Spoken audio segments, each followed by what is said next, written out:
On a dark desert highway, cool wind in my hair.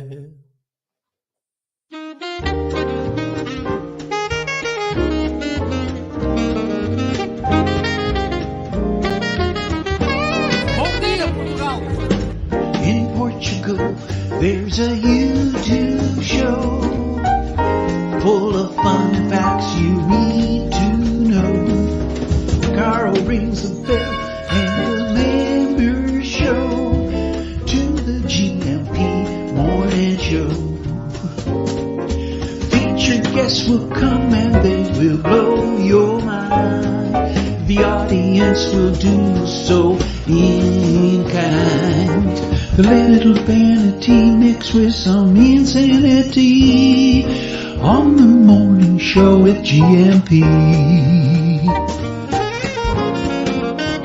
Good morning, Portugal, and I'd like to welcome you to another fantastic day. Hey, Gumpers.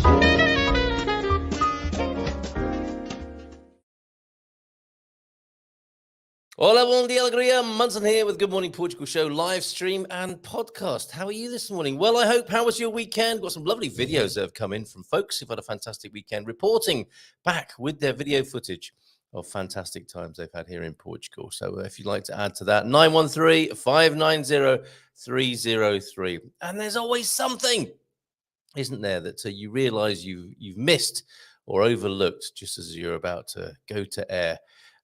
Hate it when that happens, but we'll get over it. Not a big deal. So I'm looking for a ticker tape that tells us. I don't know if it's here. I've only got so many. And today, of course, it's Mindful Migration Monday. James will be joining us as ever at 9 and at 9:30. One of the duo who joins us at 9:30 sent in the fabulous meme that kicked off the show this morning. Hotel California is basically a terrible Yelp review with a sick guitar solo. Very good. I'm giving it 2 stars, says Corey T. Thank you, Viv, for posting this. And I took it without your permission, but that's the way it goes. That's the law, isn't it? With memes, you don't really have to ask for permission, do you? You just like see it, want to share it, go ahead. That's the work. That's memery, isn't it, at its best? And these things circulate on that basis. I'm giving it 2 stars, says Corey T, about the Hotel California on what looks like a Facebook page here. Tyler Larson. Music is win. I don't know who Tyler Larson or Corey T are, but I do like Corey T's review of the Hotel California, giving it 2 stars. Mirrored ceilings and champagne are good, but the large beast that will not die and the fact that you can never leave are negatives. Staff is friendly and helpful. Strange voices in some corridors, though. Excellent stuff. Thank you. Yes, so Bob and Viv joining us at 9:30 this morning. Oh, nice to see Nuno, Andy Klein, Joao Denort, and Kelly Garcia. Good morning, lovely, says Kelly Garcia. That's a nice greeting for us this morning. Owen's in as well.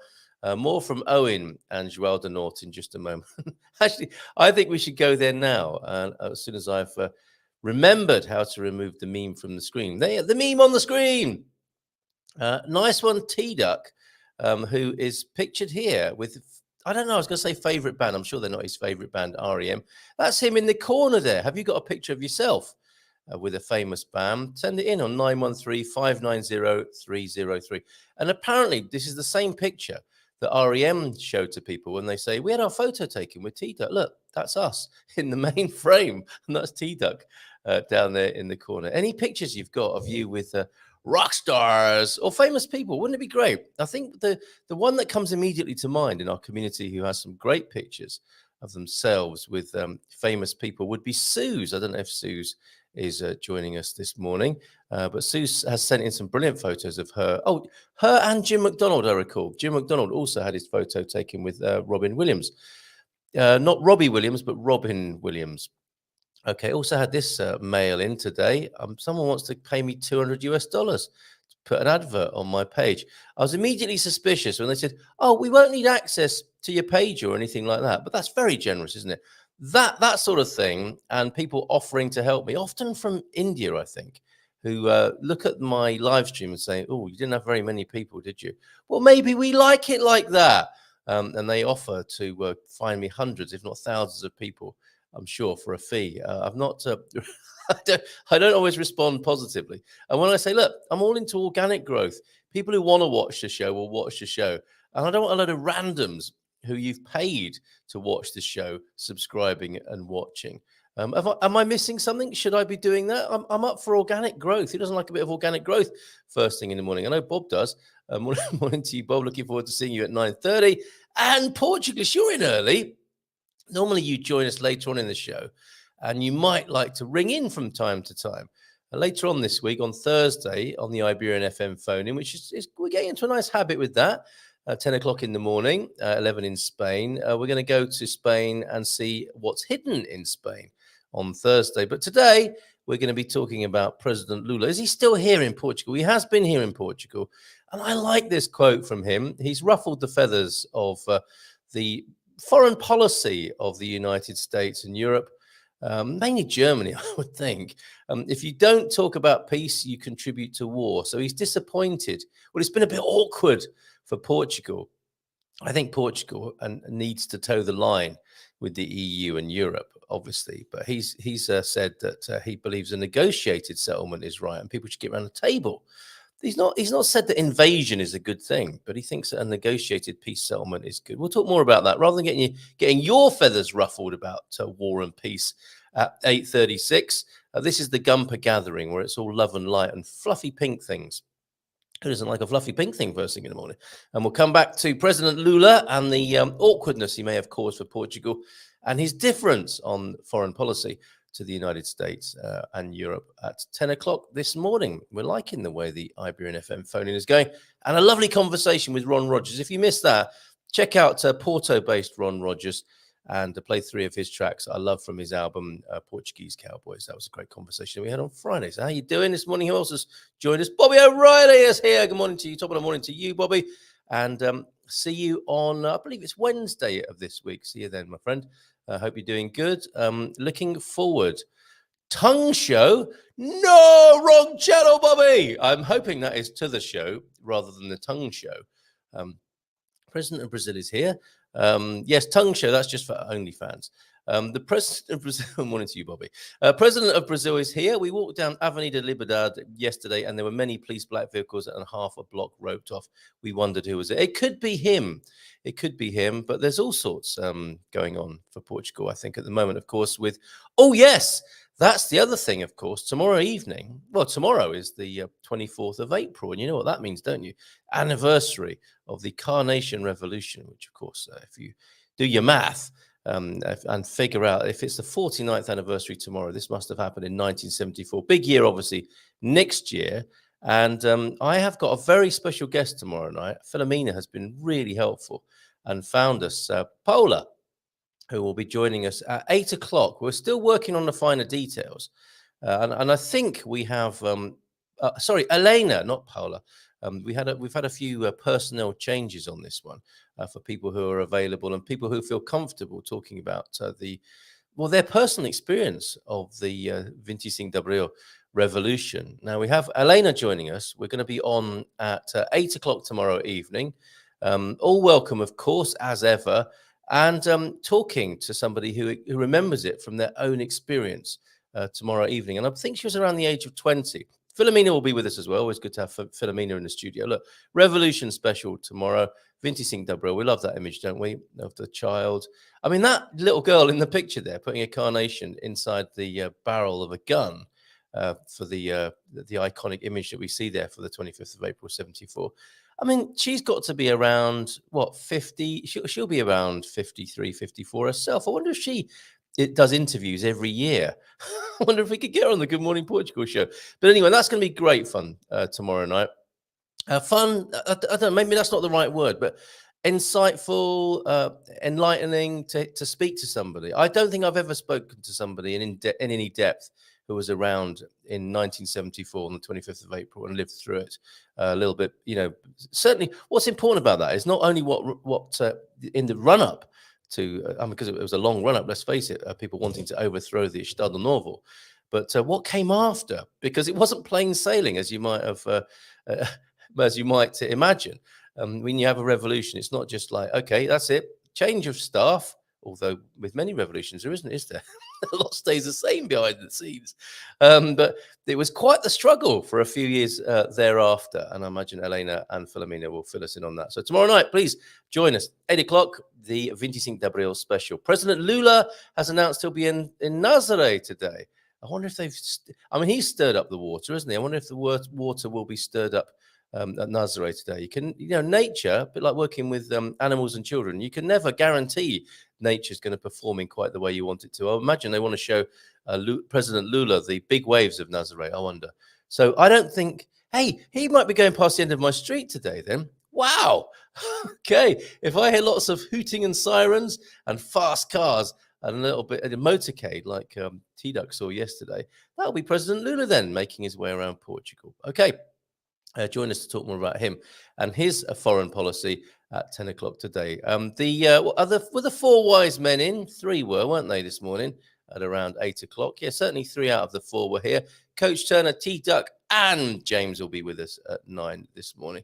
And before I come to the excellent content of T-Duck, Coach Turner, and James with a little bit of foreplay before he arrives. He's fluffing himself this morning.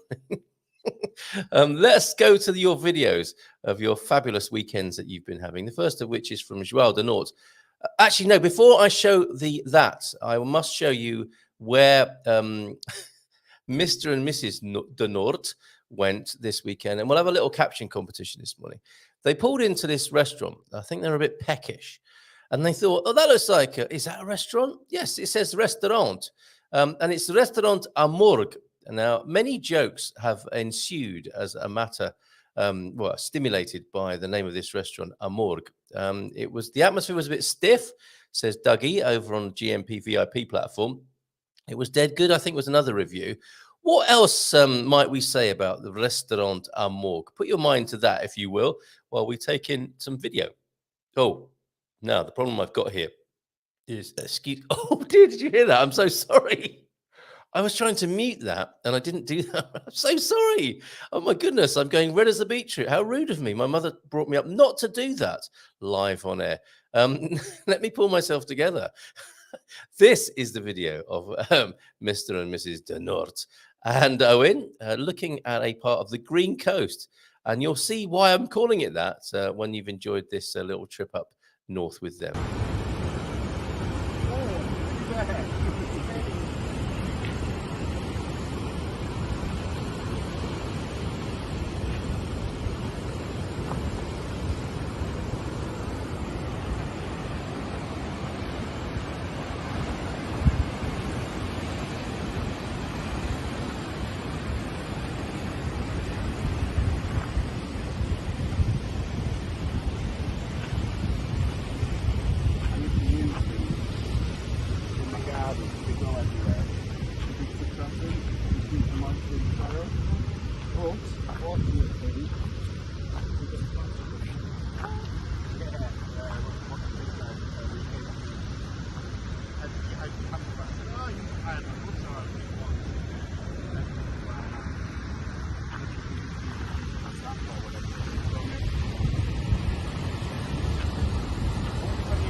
You've got to put the faders up, I mean, if you want them to work.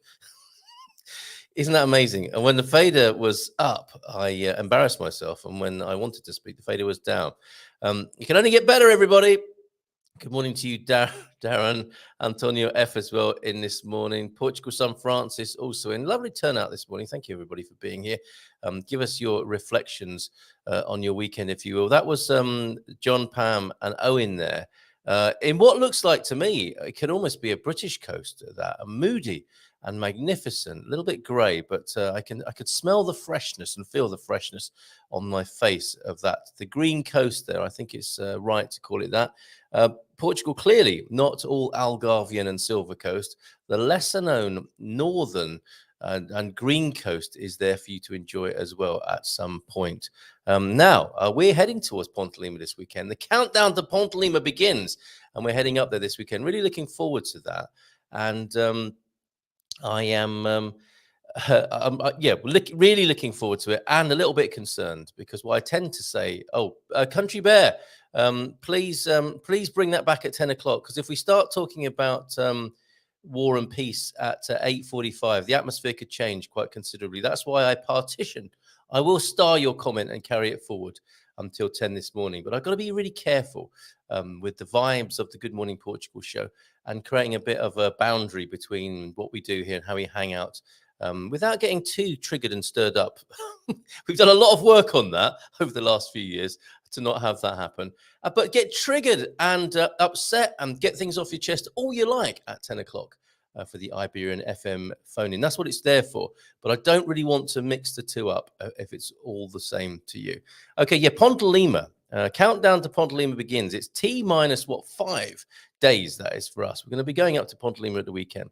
Might get to see Rafael, who keeps saying, we should get together. And he really put it on the line last week. Never mind about we will get together one day. How about you come up this week? I think he gave me some dates. Come to Braga, come to my studio. So maybe that will happen. Not your average not your average globetrotter. Forgive me. Not your average globetrotter, Rafael. So maybe see you this weekend as well, Raf. But yeah, Ponte de Lima. When I speak to people, when I have a conversation with people going to Ponte Lima, and they tell me they're going up there, I say it's been nice knowing you, because a lot of people do not come back. I mean, we've got to come back, obviously, because we're just visiting for the weekend. But I am concerned, and I'm not sure what is it called? What's an antidote called? Is it like an anti-spell? I'm concerned that the spell of Ponte Lima might be surround me and lure us. So we might be brainwashed, have a bit of northern Portuguese brainwashing, and feel inexplicably magnetically drawn to the north of Portugal. We'll see what happens then. T-5, the countdown to Ponte Lima begins. Thank you very much for that bit of video there, that lovely strip of video. Let's go now to Ericeira. Shall we play this now when James arrives? Let's give you a little bit more of Holley foreplay, shall we? And have a look at his coast this weekend.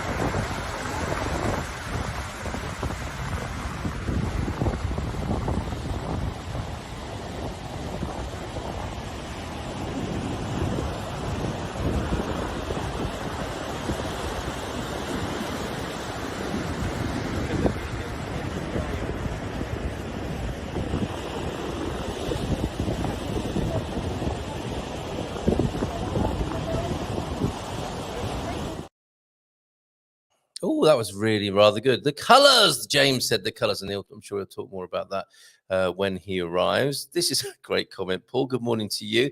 Hi, Carl. Actually, I need to give you a reference point for that beach there. Ericeira is what I'm loosely calling it, but to be more specific, that is, James was saying the colour was magical. San Sebastian, Ericeira, San Sebastian Beach, should you want to go there yourself. And a little bit more footage to come from Bairandi. There might be a glimpse of the coast. I'm not sure. It'll be one of his fantastic bike rides. It's been a little while since I looked at it now, and there's been a lot of incoming on 913-590-303. Hi, Carl. I had a trip to Western Spain this weekend. Isn't Portugal great? Oh, damned by faint praise there. And if we go, that's wrong. No, it's not the Iberian FM phone-in just yet. Oh, my goodness. Let me just put it to what it should be. Yeah, what's good about your morning? Talk to us in the comments. 913-590-303 as well. If you want to call the Iberian FM phone-in later, and if you want to send any pics or videos of your weekend. But look at this, folks. Portugal news. Lovely to receive this from Dougie over the weekend. Douglas Hughes in the Portugal news. Oh, have we noted that rhyme already? Douglas Hughes in the Portugal news. And I don't think Paul Richards is Iberian. Went to Western Spain. Isn't Portugal great? He said a few words there, and he's delivered quite a lot of information with that. So coming out as Iberian, this has been validated. This what would you call it? Way of being. My ideas regarding travel seem markedly different to many other people, says Dougie. Coming out as Biberian. Look at the third para, he says. Spice of life is a subheading. We've got the sharp wit of one Mr. Cole Munson of Good Morning Portugal to thank for all those colourful terminologies such as I'm curious and Biberian, having appeared on his daily Good Morning Portugal live stream show, 8:30 on YouTube. We've discussed the question of Biberian inclinations. By doing so, I've finally come out. Well done, Dougie. He's shouting it from the rooftops, or at least from the Portugal news there. Wonderful stuff. Let me put the link to that, should you want it, in the chat as well. And I'm going to voice it. I'm going to record it as a podcast as well. I was hoping he'd do it. Hello, Carl. Douglas Hughes here with another 2-minute taster. But he's asked me to do it. He's given me a little bit of an intro. And he and I will work on that and make a podcast of it. So you can hear that for yourself if you're, I was going to say too lazy to read it. I got to say, I prefer, and I think it's books are the subject of deep thought of the day. I do prefer to listen rather than to read, I have to say. It's a love thing here, definitely, says Bob. We'll see you at 9:30. What? Actually coming up here? Amazing. Yeah, see you at the weekend, Bob. Looking forward to it. Okay, and we'll see you at 9:30 as well this morning. So let's scroll back to the deep thoughts and Quem Sabias and God Squad tips of the day. Bon dia todos. Another week pokes its head over the parapet. Yes. Were you inclined to take a pot shot at the approaching week? Has it come around too quickly? What are you going to do to make it a great one? We're off child wrangling again. He's putting us right on the spot there. What are you going to do to make it a great one this week? God Squad tip of the day. We looked at the head last week, the other end of the body on this week, often ignored by coaches and trainers. Trainers as in the people trainers, not the things that you put on your feet, which you're about to look at. Having strong but flexible feet and ankles are vital for good running, and also, yeah, very important in older age, right? They're also what helps us to balance, and we all know how important that is as we head down the rocky road. Is that a metaphor or literally the calçadas of Portugal? It's both, isn't it? So a simple exercise is to walk on the balls of your feet, keeping your heels high. And make sure you get somebody to video this and send it into the Good Morning Portugal show on 913-590-303. Walk about 10 meters, then the same distance walking on your heels, lifting your toes up as high as possible. Yes, do it. Repeat 2 or 3 times. If you can do that on soft sand, even better. Oh, I meant to share pictures, my own pictures. I don't think I've got time now, but talking of sand, the evening view in San Martinho de Porto last night was wonderful. Oh, I nearly checked out of the show there trying to find my photos. I might share those with you later. But it was beautiful, having a little promenade with the in-laws down on the beach. I could have done that if I'd known that was the homework for this week. So there you go. Walk on your balls. And then, then walk off your feet. My goodness. Sometimes you've got to be so specific, haven't you, with people? Walk on the balls of your feet. And then walk on your heels. Reps of 2 or 3 times on sand, if possible, makes it even better. 8 o'clock, T-Duck was in. Thank you, Coach Turner, for that. Good luck with the child wrangling today. Bon dia, Grigampers, from T-Duck. Just before 8, here comes another beautiful week, folks. Deep thought then. You want weapons? We're in a library. Books, the best weapons in the world. Now, I did think about this when I first saw it, T-Duck. And because I'm a bit embarrassed about how little I read of books, that is, and I prefer to listen, as I said, audiobooks or short bursts of reading rather than... I can't remember the last time I sat down and read a book for longer than, honestly, a few minutes. I prefer to listen to audiobooks and get my information in short bursts rather than prolonged sit-down sessions. The best weapons in the world, says Doctor Who here, are books. Now, surely, and forgive me for calling you Shirley, but it's the ideas contained within them, isn't it?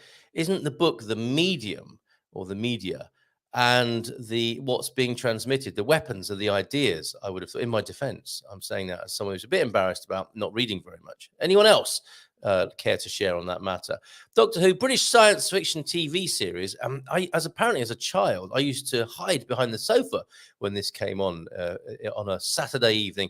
Right, sing along with me, Brits, and shout out to the Brits who resisted their own state terrorism at the weekend with that stupid test of the alarm system, 3 o'clock or whenever it was. Well done, Brits, for making that a damp squib. Stupid government terrorizing people. Anyway, that's more of a 10 o'clock thing. Fair play. I have been saying that, haven't I? So let's not do that. But well done, you Brits, for ignoring that. And you can sing along now as we do our own a cappella version of the Doctor Who theme tune. James has just checked in and he's going to be wondering what on earth is going on. But it goes a bit like this. Brits, join in with me. Waddle-a-dong, waddle-a-dong, waddle-a-dong, waddle-a-dong, waddle-a-dong. Woo! It goes like that. And I used to pee my little nappy when I was a little baby, apparently. My mum tells me when Doctor Who started. Well, it started in 1963. I hadn't started. I was a couple of years after that. But it used to frighten the living bejeebers out of me, apparently. The series depicts the adventures of a Time Lord called the Doctor, an extraterrestrial being who appears to be human. Excellent stuff. Books as weapons. Portuguese saying then, e frequento riso, no boca de quem não tem siso. Laughter is frequent in the mouths of those who don't have wisdom. Sometimes I read these out and I feel quite not attacked exactly, but I feel like, definitely three fingers are pointing back, if you know what I mean. I do like to laugh a lot. Yeah.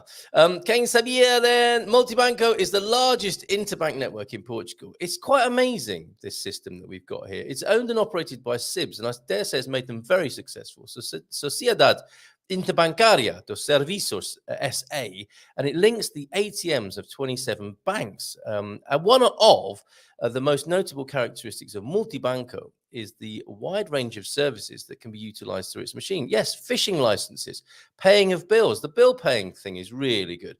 You do it with three numbers, and they're often on your bill, in case you didn't know how to do this. Go to Multibanco, open it up with your card. And with Multibanco, you don't even need to insert your card, I don't think. I think you can do a QR code these days using MBWay, which is that connected to Multibanco? Actually, I'm not sure at that point. But with Multibanco, you can pay bills. All you need is the entity in question who you're paying, your own individual reference, and the amount. Job done. Multibanco does not only encompass ATMs, it has a fully fledged automatic payment network. There you go. And is also a provider of mobile phone, internet banking, and Via Verde toll services. What an amazing idea. And I imagine it's made SIBs very wealthy indeed. And why not? Okay, dad jokes, which are being squirreled away, including a controversial climate change one in there. Bom dia, Gumpers. Feliz segunda a todos. Como foi o vosso fim de semana? Shouldn't have read that. Should have let him do it himself. He'll be with us in a couple of minutes. Let's just say a few more hellos. In fact, no, let's not say any more hellos for the time being. Let's share those with James. And let's play the final video of what you did at the weekend. This is Andy's submission, his entry for what I did at the weekend.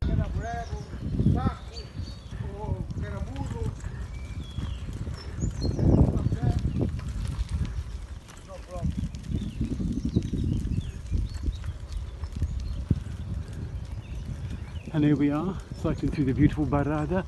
There's a little pick-a-pow there, flying. Sana Ferdinando.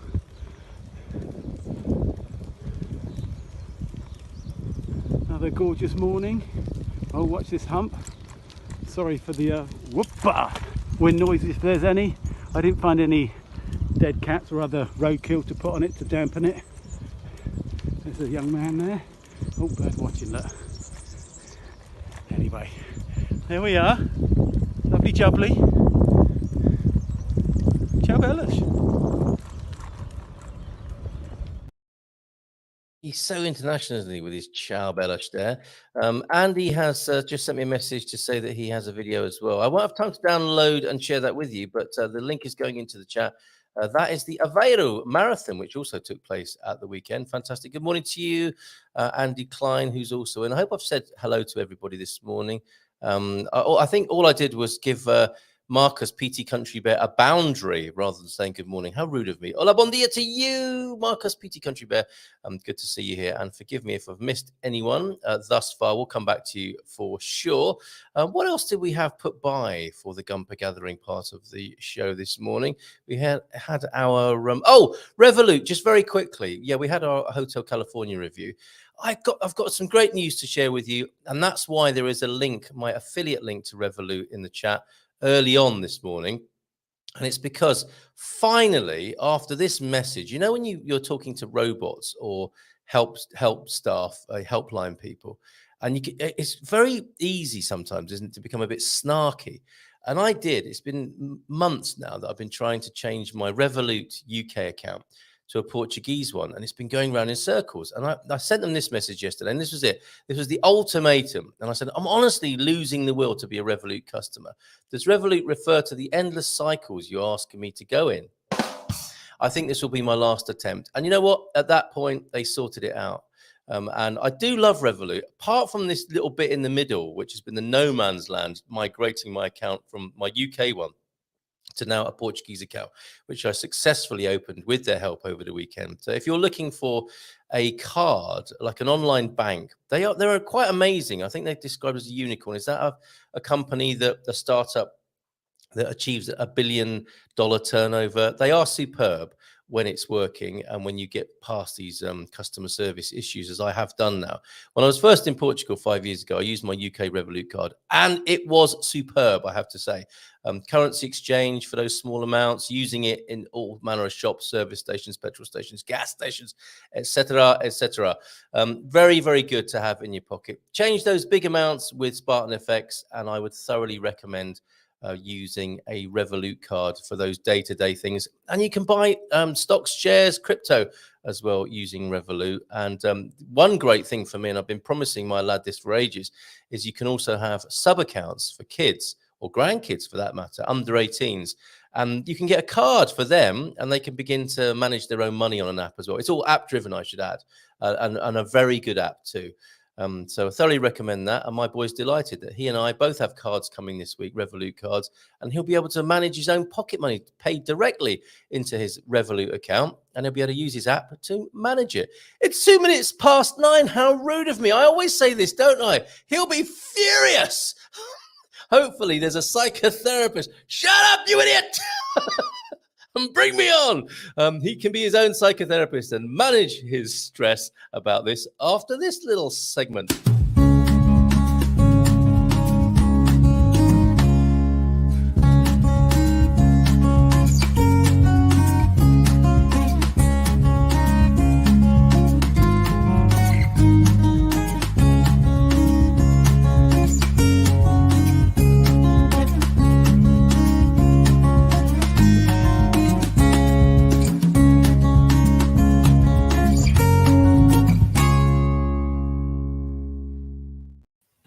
Showing. Hola, bom dia. Bom dia, feliz segunda. Feliz segunda, meu amigo. Tudo bem? Sim, tudo. E tu? Oh, yes, tudo muito bem. Taj, do you know what I heard in a cafe on Saturday? I had a lovely little cafe stop, and Portuguese people meeting and greeting each other. And one I don't hear so often, but I'm always delighted when I do hear, Taj boa, Taj bom, Taj boa. Just, you know, it's almost like they're whispering sweet nothings to each other in a lovely lilty kind of way when they're greeting and kissing each other on the cheek. And this comes out as part of the whole hugging and kissing thing, Taj boa. So yes, same to you, James, this morning. Great to see you. How was you? Oh, Obrigado. so habituated to ask you how your weekend was. Now, fim de semana. We nearly trained ourselves out of that, didn't we? How have you been since I last saw you? Fantástico, obrigado. Glad to hear it, mate. Glad to hear it. And what has been on your mind of the Fraser of migration, James Holley?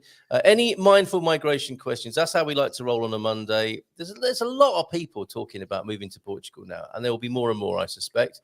We like a slightly different angle. We're about the mindful migration here. And James is who I would describe, I don't know if you would describe yourself as this, but an expert on the matter.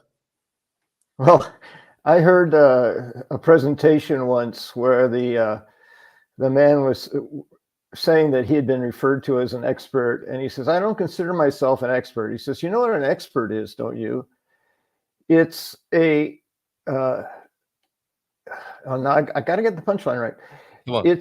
It's a has-been under pressure.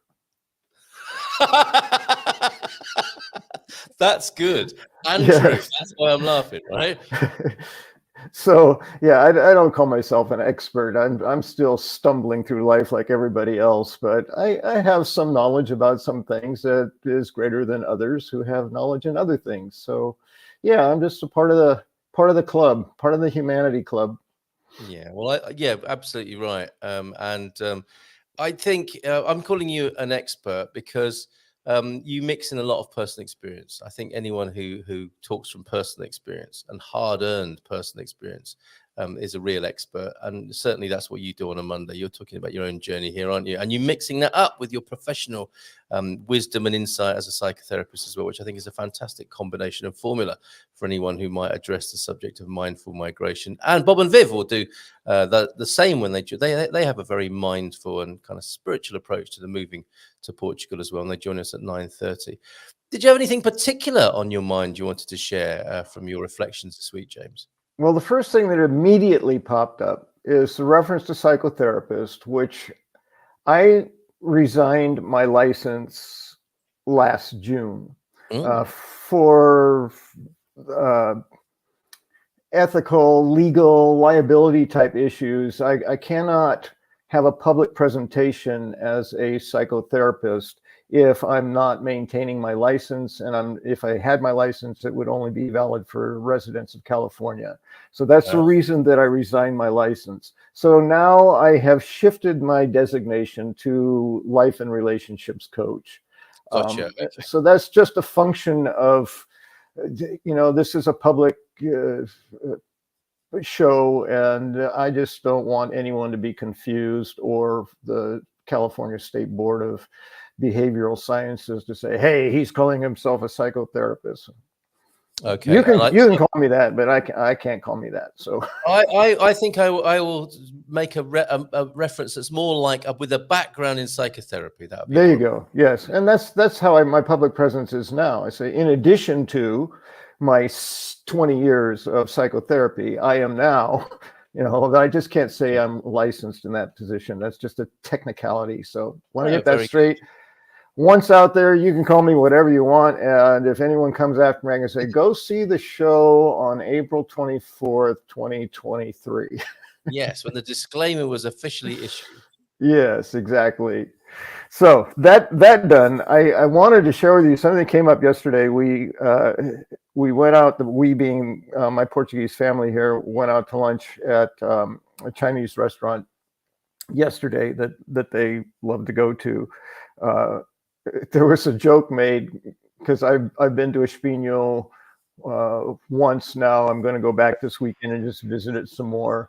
Trying to do a little exploring to see what else is in Portugal besides this beautiful place called Ericeira. And the comment was made, there's no Chinese restaurant there.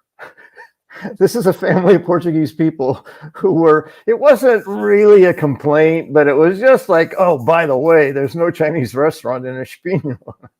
I said, oh no, forget it. I'm not going to go. Forget it. I thought that was pretty funny. And then somehow in the mix, we're talking about things that we say in our own language that are a little confusing, or it came up because Louisa said, I think she said, vai banho o cão. Vai banho o cão. And I said, what? And I said, wait a minute, because she was going to say it in English. I said, let me work it out. Go to the bath. Not bathroom, that's casa de banho. Go take a bath with the, no. What? And then I finally put it together, and it says go bathe the dog. Yes. Like, what is that? What are you talking about? And she says, that's because we were talking about ways to kind of get pestery children away or whatever. And apparently that's a Portuguese way of saying, leave me alone, go away, go do something. Bathe the dog. Go bathe the dog. Okay, well, so that would be something fun to share. Vai banho de cão, is that then? Pardon me? Vai banho de cão. Go. Yeah, I think it's banha, because that would be telling Banha. you. Yes, banho would be me too.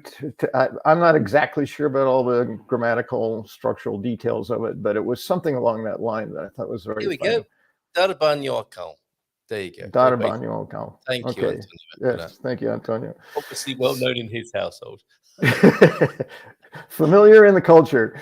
Yeah, I know T-Duck shares a lot of Portuguese sayings, but this is one that the Portuguese actually said directly to me, and I said, huh? There you go. There's that personal experience coming in again. There you go. And I also wanted, because last week I realized I spent the bulk of my time complaining essentially about my driver's license exchange process.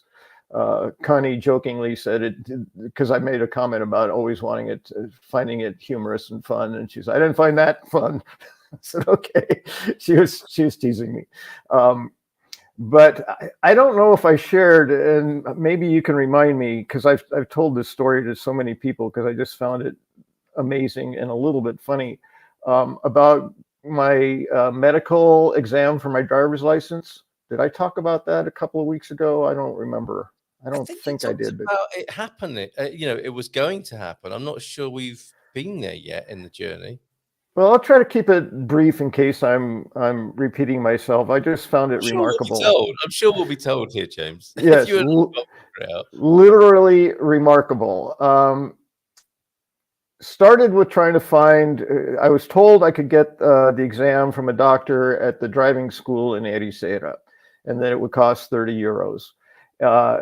In the meantime, I suggested that a friend of mine, a British friend of mine, had gotten his at the Centro de Saúde in Ericeira, and it didn't cost him anything. I said, well, why not do that if we can? I asked Louisa, do you know if they do that, or if they will do that for me? And she said she didn't know, but we can stop in there next week or whatever. And I said, well, can't we just call him? She just laughed. He just laughed out loud. Call him. Ha, you're hilarious, James. No, we'll go. I said, okay. Anyway, we went there. And I did share the story about how that visit to the Centro Saúde actually obtained me and Sidonio and Louisa a family doctor. Yeah, on the game of Snakes and Ladders, you had a sudden uplift, didn't you, up a ladder by making that visit. Yeah, and they got a family doctor out of it at the same time or something. Yeah, after 20 years without having one. So that was another remarkable story, but it's all part of that same little adventure. So then after that happened, I thought, okay, well, I'll get my exam here. And then we drove down to then we drove to the driving school to see if the doctor would give me an exam there. And it's like, okay, now I'm confused. I don't know what we're doing. I'll just go with them. They said, no, he's not here anymore. He's in Mafra. You'll have to go to, and they gave me the clinic name. And so we planned to go there. We went there, walked in, no problem. Woman at the desk spoke very, very little English. Fortunately, again, so as is so often true, Louisa was with me, so she was able to help work through whatever needed to be through. She took my information, was getting it all entered in the computer, printed out a paper. I think she showed it to me. Some guy walked in, he had a leather jacket on and jeans and a mask on, and he was looking at his phone, and he kind of stepped around sort of in front of me next to the woman at the desk, and going, oh, I guess this guy has an appointment or something. Said something to her, or didn't say anything to her. He didn't utter a word. And she slid the paper over to him, and I go, wait, that's my document, isn't it? And he leaned over, took a pen, signed it, passed it back to her, and walked out the door. Excellent. And I said, Louisa, what was that? She said, I think that was the doctor. Who was that masked man? Yeah. And it was the doctor. He didn't even look at me. He couldn't have identified me in a lineup, but he signed the paper. My 30 euros had already been paid, and I'd been approved as competent to drive. I guess because I was able to find the office and walk through the door. That's good enough. That's good enough. And nearly as easy as T-Ducks. Look at this. I did my driving exam online. It was easy. Do you have epilepsy? No. Do you wear glasses? Yep. Do you have all of your limbs? Yep. Done. Done. Yeah. So I don't know how serious, like a doctor at Centro de Saúde who's like given the task of doing this would take it. And I wasn't really surprised. I was just the surprise was I didn't know who the hell that was and how fast he was in and out and what had just happened. That was my surprise. But I had heard the story from several other immigrants who had gone through the process. They didn't even do anything. They just took the paper, signed it, and handed it back to me. So I guess I'm just, again, another Portuguese or experience in Portugal is don't be surprised one way or the other.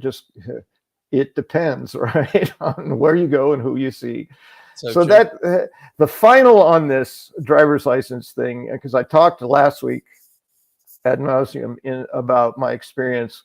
I received an email, I think Tuesday last week from IMT saying that I had an appointment with IMT on the 12th of May at such and such a time to bring these documents with me. So I think I'm there. I think finally, after nearly a year of just trying to apply for the exchange, I now have an appointment with IMT. So I'm not going to celebrate till I'm out of the office and they've said, here's your temporary piece of paper. Then I can go into TDUC's calendar of waiting over a year possibly to actually receive the license. But at least I'll know it's in process. Yeah. Well, hopefully you won't have to wait as long as TDUC did. He currently holds the record, doesn't he? I think. Well, at least as far as this community is concerned, that was absurd. So, wouldn't you? You'd hope he holds the record. Yes, absolutely. Well, especially because, as I recall, his wife and he both submitted their stuff at the same time. She got hers in 3 months, and it took over a year for him to get his. Yeah. So again, it depends. It does. And I think it depends on who gets your paperwork to process it. This it depends thing is fantastic. Antonio F, if you can help here, I did once ask, I think it was Gilda on a Monday morning, can you tell me what it depends is in Portuguese?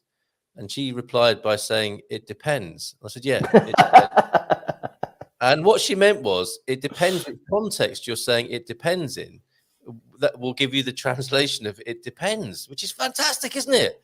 Yes. I mean, that might be part of the civil service training here, is the many variations of it depends. That might be a week-long course where you do different kinds of it depends and various. It could be like a Gantt chart, couldn't it? These project managers among us who know these things. There's dependencies, they're called, aren't they? And subdependencies and critical paths. There might be a whole science of it. Could be. It dependency here in Portugal. I got in 2 months, says TDUC. Mrs. Duck got hers in 8 months. She got her license 2 weeks later. I had to wait almost 18 months. So there you go. Okay, yeah. There you go. Very good.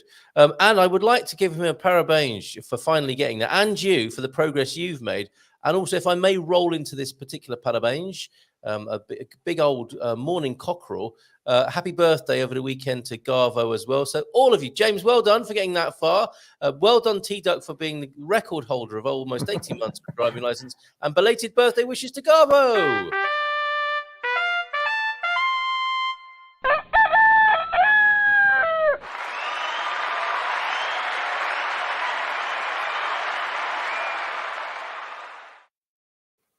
Is there a however? Thank you. Is there a however coming now, James? No. However, I was just going to share one of the first. I think it was the first time that Hank, Connie, myself, and João F got together for a meal in Ericeira, and he very seriously, as he does, asked me the question. He says, because I was talking about this whole "it depends" thing, and he says, do you know what it depends means, James? And I said, and he said, it depends. Yes, exactly. Oh man, you get the books could be written on this, and I'm sure they have been, and will continue to be. It is quite the thing, and I still, to this day, I still don't know what the literal translation of "it depends" is in Portuguese. We will find out one day. Maybe that's will come up in a Portuguese saying of the day as well, courtesy of TDUC. We have greetings from said Connie, Conk and Honey. Conk and Honey, I think, is probably my favorite version. Or Honk and Canny. I mean, there's so many fun ways to say it. There are, aren't there? And some feedback incoming about experts, about our wonderful caption as well. Restaurant Morgue. We were dying of hunger, went in to eat, but it was dead in there. but it had a menu to die for. I think he's dealt with it there, hasn't he? And it's a. He it doesn't- pretty much, yeah, he covered a lot of the English. I mean, do you think it was an ex-mortuary converted into a restaurant? Because it does have the look of a chapel of rest, possibly more than a restaurant, doesn't it? It does make me wonder what kind of meat they serve. Ooh, yikes. I wonder if we've got any more before we move on there. I'm not sure if we do. Oh, everything cost an arm and a leg. Hey! There's a good one. As long as they're not serving it. Oh my goodness, what a place. Restaurant Morgue. Okay, more comments then. I think we've got we've had that definition of an expert further more fully furnished as well. It was a lovely moisty weekend. Moisty had a fantastic birthday. What? It was your birthday? Oh, well, okay. Bring that Paravines back. All right. Okay. I'm so sorry. I missed that. I really didn't realize. Okay, here we go.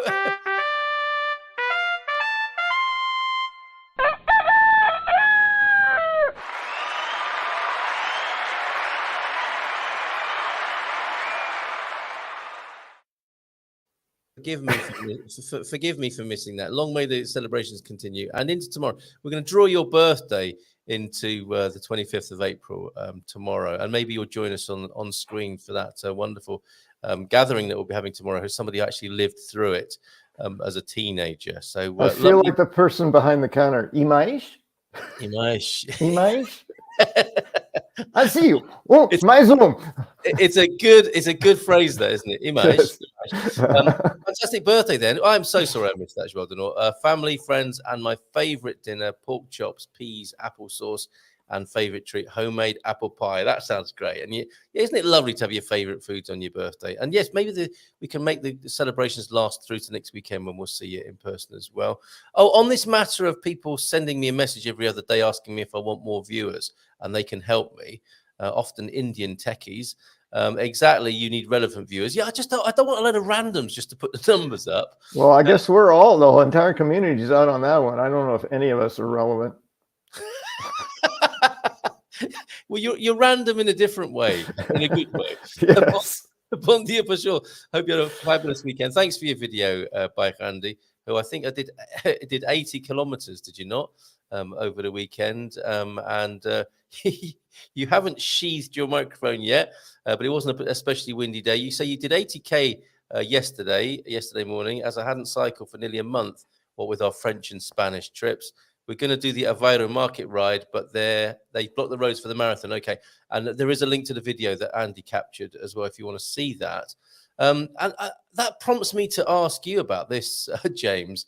A lot of people imagine that when they come to Portugal and retire, they're going to have a quiet life. And just seeing the little vignette of Andy's life there and hearing about many other people's lives, it's very often not the case. People get busier than ever, don't they? Yeah, I think it's, again, always down to choice. It's what you choose. I've actually talked with one or two people who came to Portugal with that idea. They'd be able to enjoy seeing the country and traveling and enjoying it, but they don't have time for it because they filled up their social calendar so full they're doing something 8 hours every day, 7 days a week. And I've actually suggested that they might want to trim down their social calendar if they really want to do the things that they said they wanted to do. Yeah. So you become essentially unavailable to doing what you came here for because you've gotten so busy, committing yourself to other connections. Finding the balance ultimately is what I suggest. Yeah.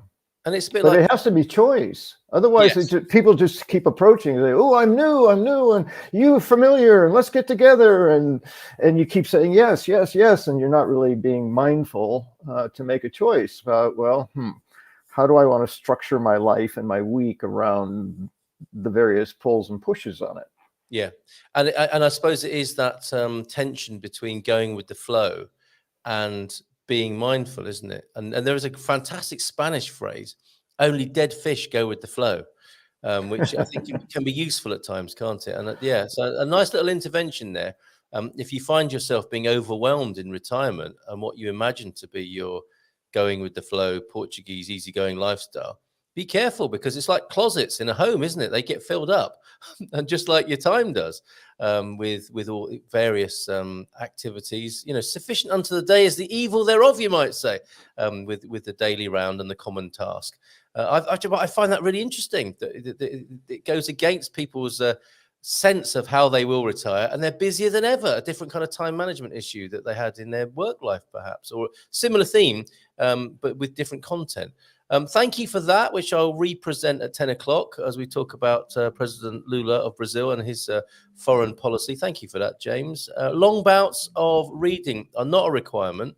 Audiobooks are wonderful and much more suited to our lifestyles. It's true, isn't it? Again, being busy, it's easier to listen and multitask perhaps than sit down with a book. Are you one of those people who likes to curl up on a bean bag and dip into a book for hours on end? Do you do that? Not really. My reading has always been sort of there are times when I get into a book and I just want to sit and read it. And, if it's a compelling novel of some kind, it's hard to put down. So I enjoy the process. But then I got into mostly reading self-help books as a part of my profession and my interests, which are not generally that compelling. Okay, I'm in that chapter. I can come back to that later. And I've gotten away from reading books pretty much at all. Most of it now is in visual stuff, YouTube things, journals, things like that. And even that's not that extensive. But so I used to read more. It sort of came in spurts, so to speak, and then it's sort of tailed off. Yeah, it's interesting. Yeah, because I was talking about audiobooks, you're talking about YouTube, and our habits are changing, aren't they? And I was making the point as well that it's not the books, is it? It's what's contained in them. So the method of transmission of ideas, which you could be weaponized, as Doctor Who suggested in the earlier comment, it doesn't need to be through books necessarily, does it? It can be now through videos and audios, and we are changing, I think. Yeah, well, I think a larger part to that quote is literacy. Right? To be able to read a book suggests that we possibly might be able to think, have opinions, make deductions, use logic, those kinds of things that simply watching a show or listening to a radio program might not imply so much. Ah, yes, very good. Unlike us, who we do put people through it, don't we? In all sorts of ways. I'll say. Superb. Okay. Bob, I always thought an expert was someone who traveled over 50 miles to an event and carried a briefcase. Yeah, people got away with that, didn't they, for decades, and charged very handsomely. And apparently they always needed a blue suit. Having made my living that way, I can tell you for sure that a blue suit is required. The blue suit of the expert. I left mine in corporate America by the sound of it there. Well done, Sarah. And an X and X is has been. And spurt is a drip under pressure. There it is. There's the further elaboration of that. So there's the expert, a drip under pressure. A has been, a drip under pressure. Yes. Very good. Good stuff. Okay. Yeah. What else are people sharing with us, sending our way this morning, as well as expert definitions? Oh, Suze is feeling a bit better, I think. Hi all. Day 11 with COVID. A fog brain has slowed down communication skills and progress to getting there. I'll rally soon. Oh dear. So maybe not feeling, maybe a little bit of a relapse there. And very grateful, I see from another comment, of the help you're getting. Oh, here it is. And I appreciate all the Gumper support coming through other avenues. That's fantastic. This community working on many levels, like a good pantomime, perhaps. I smell your. I thought you were going to say I thought you were saying I smell. That does sound a bit like, and if I may be indelicate for a moment, that doesn't sound too dissimilar to I smell your ass. I smell your ass. Does it? That, which could have something to do with my accent and my pronunciation more than the reality of the phrase. That is not what James just said, everybody. He said, get well soon in Portuguese, which is... I smell your ass. E fica bem. Fica bem is one I use a lot too. Fica bem. Very good. What's this? The meat was off. I think we do have to scroll back a bit, don't we? I think that might be to reference to the morgue restaurant. Oh, okay, fair enough, fair enough. Well, all meat is off. Let's face it, in a sense, isn't it? The waiter was very deadpan. Okay, Ancient Mariner gracing us with his presence this morning. Good to see you. I appreciate all your messages, Ancient Mariner, off air, and good to see you on the show this morning. Yeah, meat was off. Now I understand. Okay, the reason why that restaurant is called A Morgue is because I thought he was going to give us a serious translation, but no. Well, you're late to the show, but hello, good to see you. Auch Ihnen einen guten Morgen. Ja. Jawohl. Certo. Are you Sehr alive? gut. I think maybe you are Holiday Brothers. I'm not sure he's tuned in this morning. I hope he'll see this on the replay. A very informative astrology session with Mrs. M yesterday. Turns out that the royal coronation next week is being heavily influenced. I'm not reading that. To be fair, he nearly got me there, Ancient Mariner. Almost. Didn't I? I gave so Him and Pete. Got to screen both of those guys now. Restaurant A Morgue is next to a cemeterio. Someone must have said, why not? What a place. And we're not going there this next weekend, are we, John? Very cold in southern UK. So I'm heading south again next week. Look, your grandmother's up. And Victoria's in. Hola, bon dia, kids from sunny Portugal. Good morning to you, Victoria. We're just getting ready for Bob and Viv, who have gone to some trouble to light themselves and set up their set in northern Portugal. We'll bring them on in just a moment. What's this? Boreda, Bob in Portugal.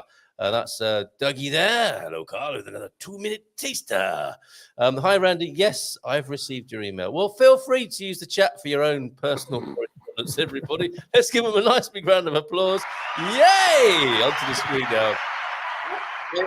These two rock stars here. Good morning to you. You look surprised. I was quite surprised.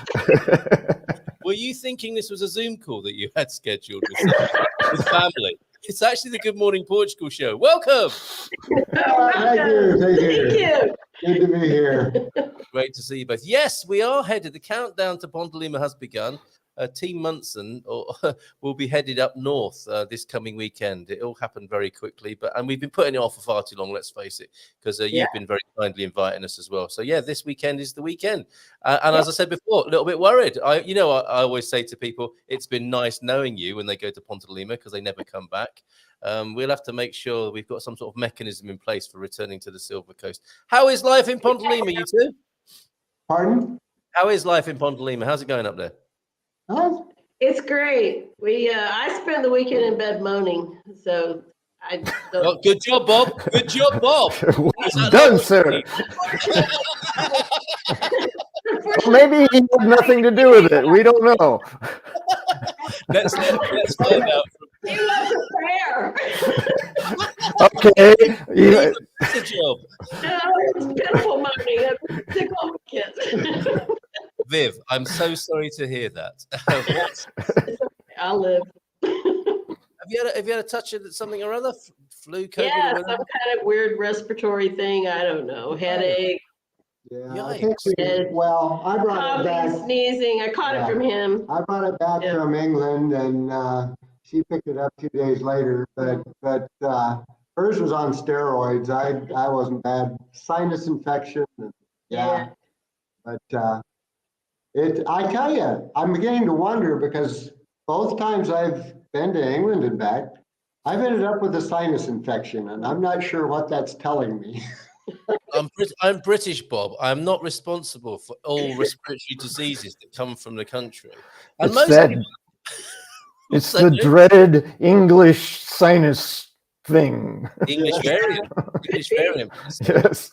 And I've got to say, I mean, most people bring beans, vinegar, malt vinegar, or marmite back from UK. You've got a classy twist there. Did you enjoy? I mean, apart from that, did you? I know because this goes back to the conversation James and I were having about a quiet retirement. You have not been having one of those, have you, in recent weeks and months? Not any of the time has it been quiet. We've traveled the past 4 out of 5 weeks, and I'm tired now. I want to stay in Portugal for a little while. Totally So, understand that. Yeah. Yeah. You do have to manage it. It can get overwhelming because you think you're not going to know anybody and you're going to be at home by yourself just doing your thing. And no. Yeah. Unless you live in the middle of nowhere, that's not going to happen. Well, Not just quite. remember, even Forrest Gump got tired. Yes. Good company. My children have said this to me in the past. Even Jack Nicholson has a rest occasionally. Even interesting. Yeah. Well, So what's been going on then? You have been touring Portugal. When we last met in person, you've been touring Portugal, and then you've got was it Amsterdam or the Netherlands and UK all in this last little while? that was in the fall, but fall, this yeah. has all been UK and Portugal. We went to UK twice, once for 2 Wow. weeks and for one. So. Yeah. Cat sitting the grand cat part of the time, Yes. and celebrating 70th birthday part of the time. Yeah. Oh, My how kids paid lovely. me this trip with theater tickets and hotel and restaurants and all that. So that's what we did last week. Yeah. So you've had a fantastic time in the UK then, apart from coming back with a horrible bug of some sort. And you like the UK agrees with you. I know you're in a rather special part of London town, were you not? Oh, yes. Yes, my daughter lives in Chelsea. Oh, how about that? How High about posh. that? Yeah, absolutely. Fantastic. And yeah, so it sounds like you've had a great time. And so is it now back to the Portugal project and helping people? 'Cause Yes. this is the ongoing conversation we have, isn't it? About how you're helping people with a kind of scouting service, but it's more than that. So for those who aren't up to speed with it, can you give us your latest iteration of this service that you're providing for people? Well, we had our experimental journey with Jennifer Reed a couple weeks ago, 3 weeks ago. And yes, the idea is, as we have settled in, so to speak, into Portugal life and have met in just an ongoing group of people who've made the journey, two things have come to mind. One is that we need to allow ourselves grace to make the adjustment and accept that the move is huge. Yes.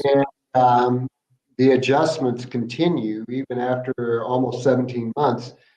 But the other part of it is, and we've touched on, is this idea, or what we've observed, is that some people come and are just blown away by it being so different than where they left. And so the idea is to offer people an opportunity to take a north to south trip clear across the country, meeting other immigrants along the way in different towns and villages that have made the trip, being able to experience through others' eyes what life is like here before they even make the hard decision to come. Because like James and us, all of us we've met that had just this heart calling that, yes, this is where my heart is telling me I need to be. Don't understand it, but this is what it is. If you don't have that strong a pull, and you haven't spent time investigating, the shock can be quite incredible, and we want to help people avoid that. And it's different than a tourist tour. It is a practical Portugal tour. It's things like taking them to our attic and showing them that, yeah, there are holes in between the roof tiles. And somebody coming from US or Canada, the idea of not being insulated and moisture barriered and ventilated, I finally realized the ventilation is the tiles laying on top of each other. That is the ventilation. That's the moisture ventilation. Yeah. And open windows Yes. Exactly. with no screens often, Yeah. Oh my God.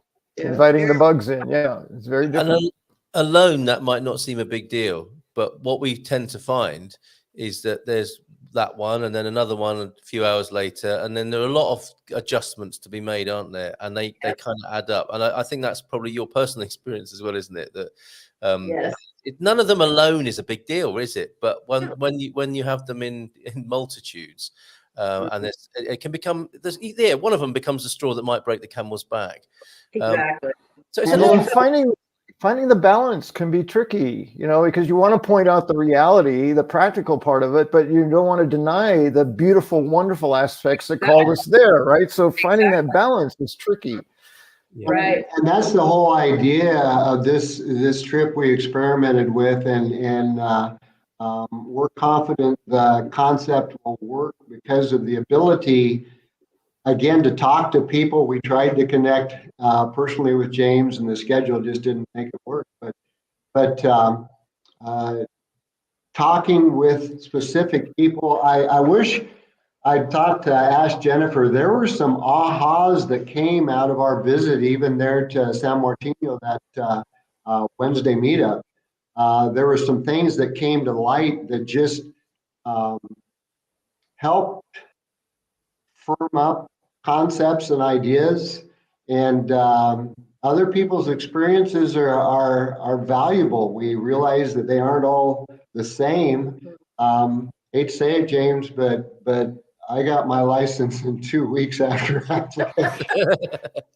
But it did take 3 trips to IMT, so Well, if it takes 2 weeks to get mine, I don't have any regrets on that one yet, because I haven't even submitted my paperwork to them yet, right? If it takes 2 weeks, I'll be thrilled. Thunder, as we said earlier, he has the record. So if I can beat 17 months, and I don't get to break that record, and I don't want to break that record. So we'll see. So it's just what brought the idea of giving ourselves grace is after it was supposed to be a week in London, and then it turned into 2 weeks in London, and then we were back 3 days, and then we were gone for a week with Jen on our trip, and then back for 4 days, and then gone for this pre-planned vacation or birthday gift celebration. And it took us mentally. We got home, and of course both had colds, and Viv said, we gotta slow down. Of course, I was outside every day trimming a kiwi vine that had gone totally bonkers over the course of 2 years. Kiwi vine from hell. It was taking over the yard and eating the house. So that's trim. So yeah, you just gotta hit pause now and then. I actually had one of our new friends here that's moved up here recently called, hey, you want to grab a coffee? And it's like, man, I really wish I could, but gotta attack this kiwi vine. The rain is coming. I gotta get it down. It's starting to grow again. Yeah. But that's okay. So with the trip, it's like meeting people that moved into a house that was totally quiet, and then found out that the summertime residents next door have a 24-hour barking dog. Ooh. It's being in a mind frame, a big enough picture before you go through all the effort, being in a big enough picture, realistic picture, that you can make an informed decision. That's what we want to help people with. Great. And we have a suggestion. I don't think you're struggling with names, but here's some extra help. Hey, Bob, how about Realistic Portugal Tours, the RPT, which Jim likes? But I mean, that certainly conveys the spirit of what you're attempting to do. Interesting comment from T-Duck as well. Like James says, gratitude. So grace and gratitude. We've got a theme this morning, haven't we? And it certainly connects with this, peaceful retirement in Portugal, forget it. Coffee with your pals, occasionally. And this whole idea of grace and gratitude, giving yourself time, managing expectations, and also on the upside, remembering to be grateful for the changes and the positive. And it's all about the choices that you make, right? Yeah. You can have a very peaceful, calm, quiet retirement if you want it. right? So the thing is the mindfulness, being aware of the choices you're making, being aware of the pushes and pulls on your life, and making choices about what you want to do about it. You can be as busy as you want to be or as calm as you want to be. That's the truth of it. So that's up to you, the choices that you make, and you have to be mindful, conscious of it. So it's the biggest mindfulness course you've ever been on, moving to Portugal. Absolutely. Bob had overwhelmed, I don't know, a few months ago. And that's when the thing of grace came. It's like, wait a minute, just stop a minute. Do you realize what we've just done?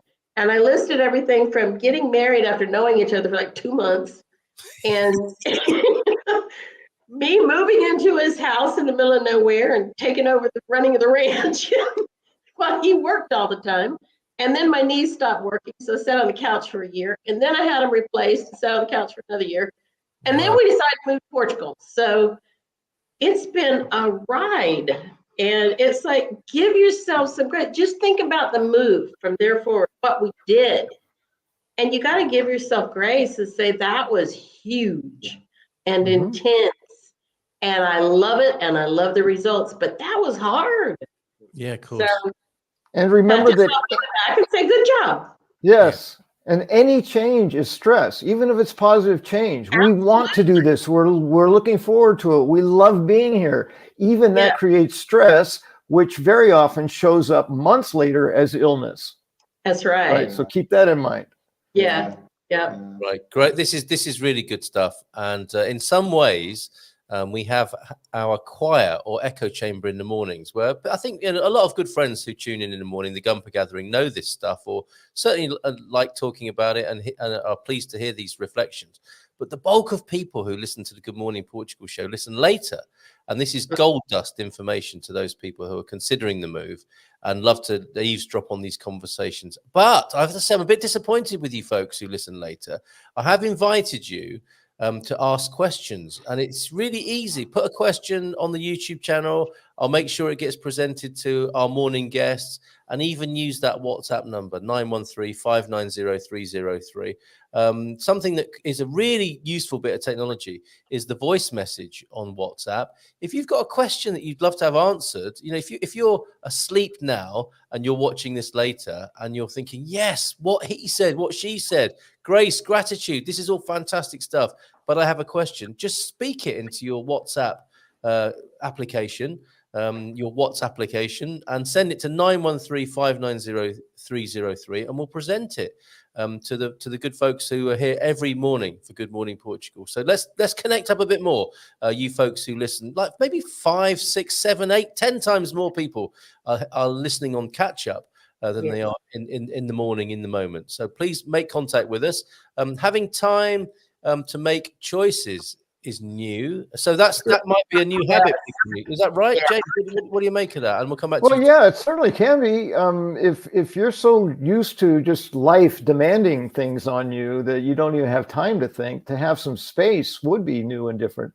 And it might even feel uncomfortable. It might feel like, oh, I don't like this feeling. I need to be busy, and maybe you don't need to be busy. It's just what you're used to.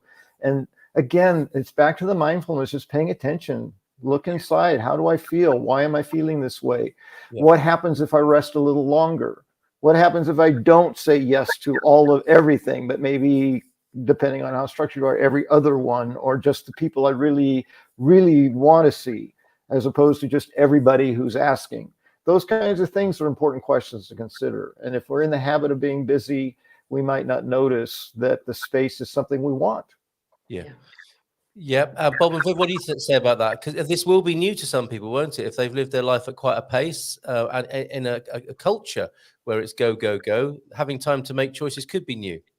You get to design your life here. You get to think about it and say, I want to do this, but not that. And I want to do more of this, but less of that. And if you don't, it'll run over you. And if it does, I mean, we love it. We're social people. We're people persons. We love it, but it can get to be too much. It's just too much sometimes.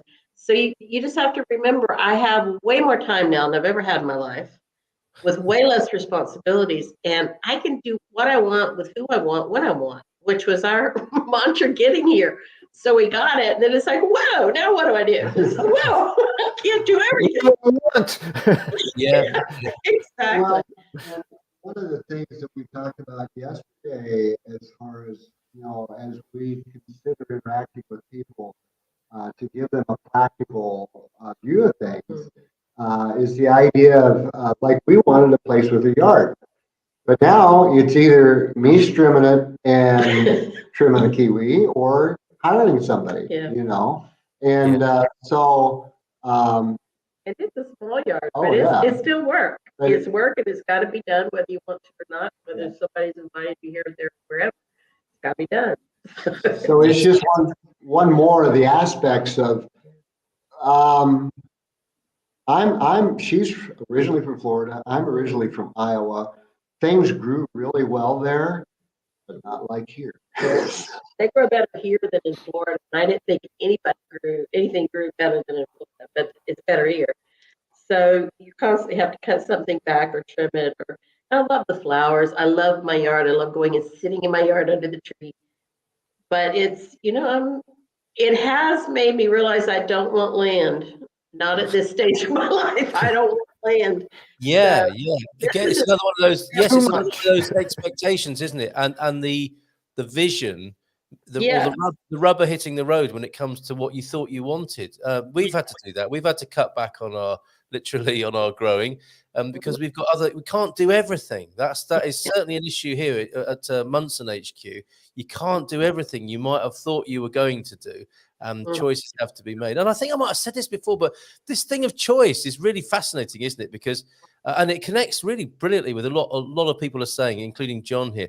Being here has made me better understand the difference between living life rather than just letting life happen to you. You get to choose, as James is saying.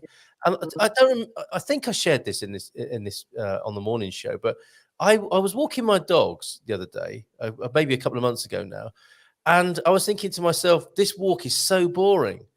And then I realized who designed it. It was me. And there I was complaining about the walk I do every day. And I said, like James went, "Shut up, you idiot! You designed this walk. You do the same walk every morning with the dogs, and now you're complaining about it." And it's that thing, isn't it? It's that mindfulness. It's that self-check where you go, who is responsible for this? Oh, exactly. Whoops. And I want to remind everyone that choice is always there. Even if you're living that life that's demanding that you be busy, you still have, if you'll take a moment to look at it and make a choice, the choice is there. Yeah. So it's not a function of location or geography. I think we have more space, especially those of us who have already slowed the demands of our life down to come here. Obviously, we have more space to be mindful about those choices, but the choice is always there, whether we know it or not. Well said. Just a quick note, Carl. I've walked your dogs. Boring. It's not that. It's that they choose the route. It's that female that they're looking for. It would take effort to change Jimmy's direction. Yes. So true. He's got he's a really good example of somebody who has no choice in the matter. There are instincts driving him, and that's what separates us from the creatures, isn't it? Is this self-consciousness and this transcendence, which we can use if we want to, but we might not always choose to do so. Joao F, good look. Here's a reality check. I know a place where you don't have nasty neighbors. There are no barking dogs. The sun is always shining. No paperwork to bother you. There's a spot in the middle of the Sahara Desert. Thank you very much. So coming back then to what you're sharing with people, and another suggestion from Squire of the Shires. Morning, Squire. Good That's to see you. That's good. Odyssey tours. It is an odyssey. It's an adventure. It's an epic adventure. Not your average tour. Not your average tour. I love a wealth of suggestions. Go on, Bob. Is appropriate because, and this is, we've been through many iterations. The Facebook page is settled finally. It's Bob Viv in Portugal. Is a new page that we just started. It has very little content up yet, but we hope to grow interactions there. But the being able to, we're not even sure we're going to put tour in the title because We don't want to confuse people. We're not. It's not a sightseeing. tourist. We're Yeah, not, we're not this is sightseeing. not a sightseeing trip. Yeah. Yeah, we're gonna, It's a mission. yes, there you go. It's a mission. Yeah, Explore Portugal. yeah, we've That's looked good. at We that. looked at that. All of these are those, I wish we could have a 16 adjective name. It's good for Google. It's good for Google that. Oh, it is. It'll get us lots of Google hits. Yeah. So anyway, yeah, that's the idea is if you have any doubts, what we want to communicate to people is if you're questioning, should I do this? By all means, make the trip. Yeah. And Look at something besides people with stars in their eyes. Yeah. You know, look at the real Portugal, because it's not like home. yeah, It should Yeah. be. No reason for it to be, and it's beautiful and it's lovely and all the things the other people say. It's all that, but it's other things too, Yeah. and they need It's to know not that. just that. Yeah. Yeah, we know way too many people that have come and gone back already. Some Well, have to like. I told you that, didn't I? That was a shock to me when that started happening. Of course, with the uptick in interest and people actually moving in, we're going to see all of this, aren't we? And Yes. you're providing a really good service in the midst of that. When is the first one, or how do people book? How does it work practically?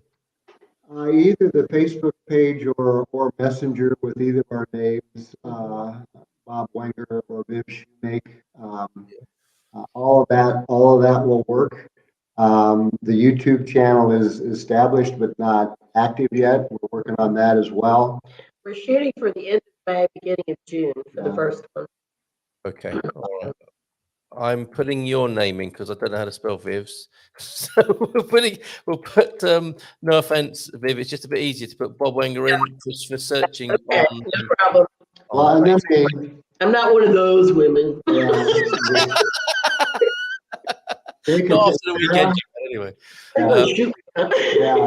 Take a test drive. That's on that's in the same direction as well.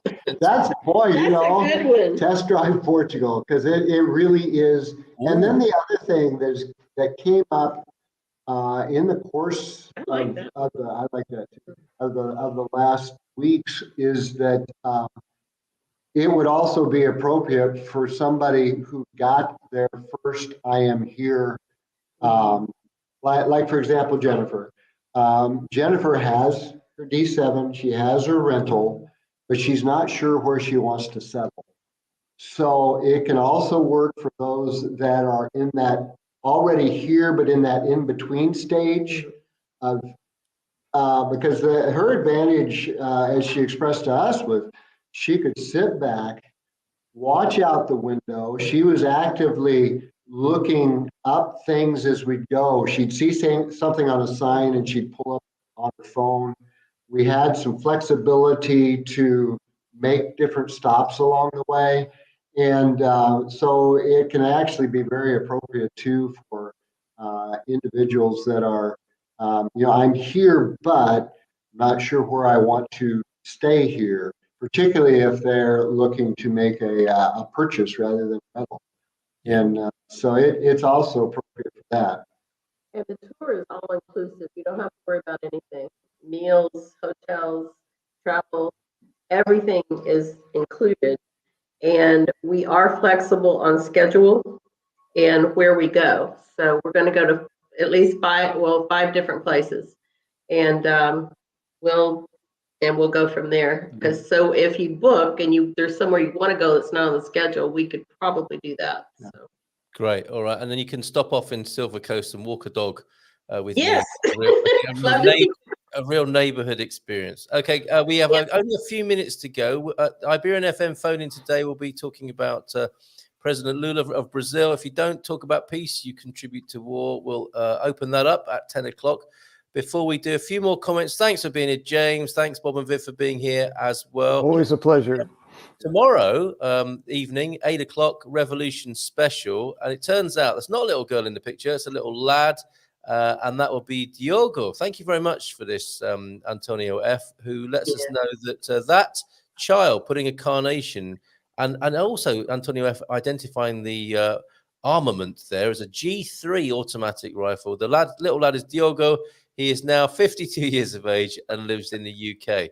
Isn't that wonderful? So thank you very much for that. Very thoughtful, Antonio F.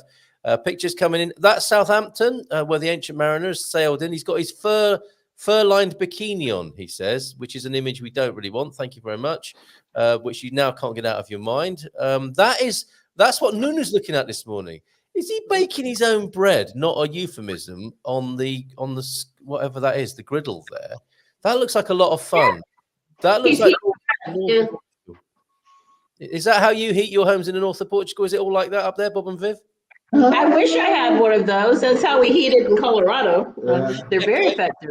It does look fantastic, that, doesn't it? Really good. And a few shots from the Algarve from the weekend. Algarve, baby, says, look at those colours from Lord Gilchrist. And while we're in the picture deck, thank you for those, Lord Gilchrist. Take responsibility for this, please, James. I've heard the word icy is easy to spell. Very easy, sir. Looking at it now, I see why. Yikes. Reluctantly, I pushed that button. I mean, James. those Star Trek ones are really scraping the barrel now. Don't you say? I enjoy listening to books and articles too. Many years ago, during my hospital radio days, we used to do wireless for the blind. I think I was reading books, wasn't it, for the blind and visually impaired, hard of seeing, as it were, which was a fantastic service. And he writes loads. But he's not a reader either. So habits are changing. And this funny from Ancient Mariner in parts of the UK.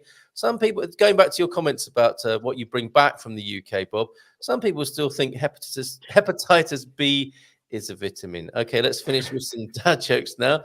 Tip for a successful marriage: don't ask your wife when dinner will be ready while she's mowing the lawn. Whoa. Oh, even duct tape can't fix stupid, but it sure does muffle the sound. Oh dear. And climate change. I'm going to say this and then disappear so we don't have to talk about it. Climate change is real. It happens 4 times each year. My favorite global warming is in April, where it's been very dry, has it not? So it's not been NWL Aguas Mil so far. We've had a little smattering of rain. Has it been rainy up north? We've had good rain the last 24 hours, 36 hours. Yeah, that's why I was such panic to get the kiwi line down and burn. So, yes, I wanted to mention that. Our first trash burn. Yes. First one ever. What's that, Viv? We did our first trash burn in the backyard. There was too much to take it anywhere. So I see. Okay. Burned it. Yeah. Yes. I would like to point out to people who are watching later on that strimming your kiwi is it's also not a euphemism. Not a euphemism. It's what Bob does. With a webinar. No, it's got nothing to do with it. And has it been wet in Ericeira, James? Have you had any rain up there? A little bit. Yeah, we've had a little rain, hour or two here and there over the last week or so. Glad to hear it. Okay, so we can keep those droughts away and the wildfires. Thank you so much, 3 of you. What a lovely way to start the week. Thank you very much for being here, and we'll see you again soon. We will. Bye. Thanks. Nice big round of applause. We'll shimmy into the Iberian FM phone in. Thanks, guys. Bye for now. Ciao, ciao. Ciao. Boa semana.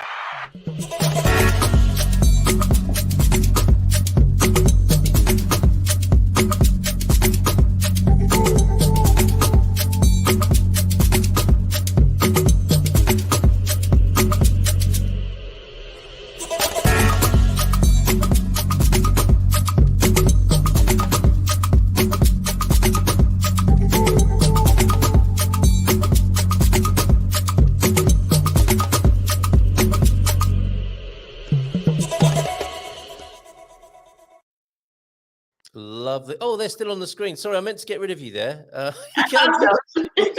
You can stay for this. You weren't expecting to be there, were you? You get another round of applause. And I've been sitting there enjoying the music rather than doing what I'm supposed to be doing, which is giving you the right backdrop for this. There you go. That's better, isn't it? Love the idea, Bob and Viv. Very helpful service for fledgling prospective proprietors. Great stuff. Cheers, Squire of the Shires. Hit that like button. Some people leaving now, others staying.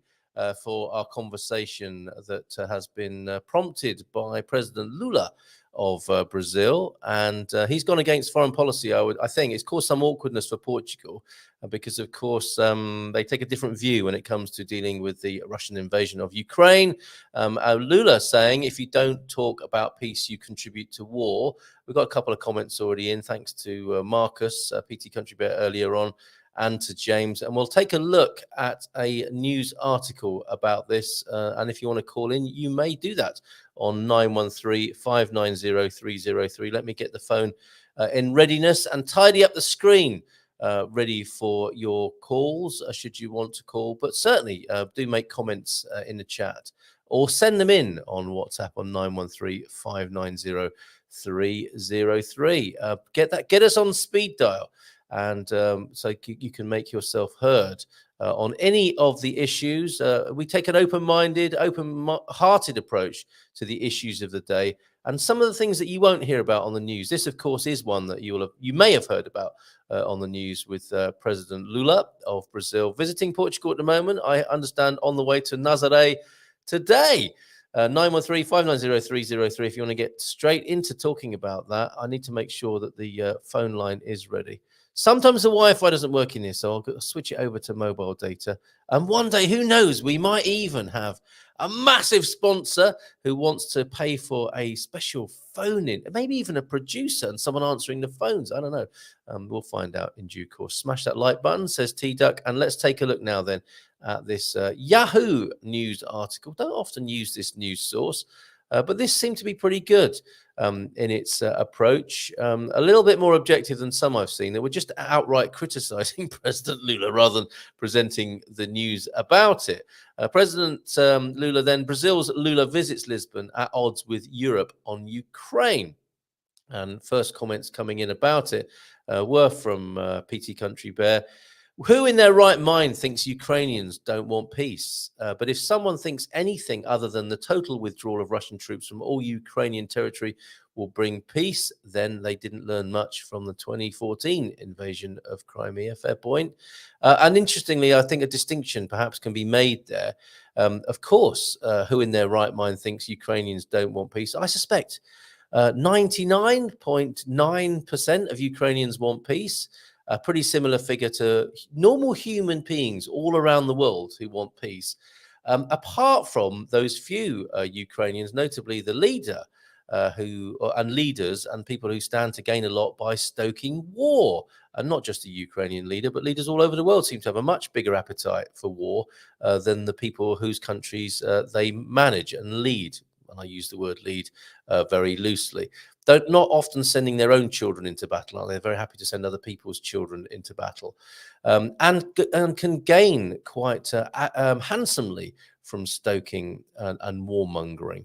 So let's see then what is said here by Thomas Cabral, written on April 22nd at precisely 8:40. That's what happens on the internet, isn't it? You can say precisely a timestamp of when this was printed or when it was published and how long it takes to read. We've got President Marcelo here pointing a good picture, conveying perhaps some of the discomfort that Portugal is feeling with President Lula being in Portugal and saying what he's saying or taking the position that he's taking.